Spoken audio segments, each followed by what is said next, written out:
भगवा झंडे को निकालने की कोई कोशिश की तो आंखें निकाल लूंगा और गोटियां खेलूंगा। बीजेपी एमएलए नीतीश राणा का खतरनाक बयान, रामनवमी जुलूस में हंगामा। रियासत महाराष्ट्र से एक अहम और मुतनाज़ा खबर सामने आई है, जहां भारतीय जनता पार्टी बीजेपी के एमएलए नीतीश राणा ने रामनवमी के मौके पर एक जुलूस के दौरान सख्त और इश्तियाल नफरत अंगेज बयान दिया। मुंबई में निकाले गए शानदार रामनवमी जुलूस के दौरान खिताब करते हुए एमएलए नीतीश राणा ने कहा, शायद कुछ लोग भूल गए हैं कि ये एक हिंदू राष्ट्र है, ये किसी के बाप का पाकिस्तान नहीं।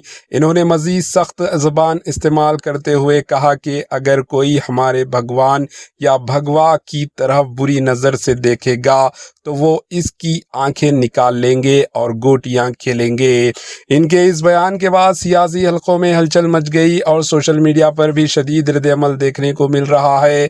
मुखालिफ पार्टीज ने इस बयान को नफरत अंगेज, हेट स्पीच और इश्तियाल फैलाने वाला करार दिया, जबकि कुछ हलक़े इसे मजहबी जज्बात के इजहार के तौर पर देख रहे हैं। माहिरीन का कहना है कि इस तरह के बयानात से भारत में पहले से मौजूद समाजी और मजहबी कशीदगी मज़ीद बढ़ सकती है।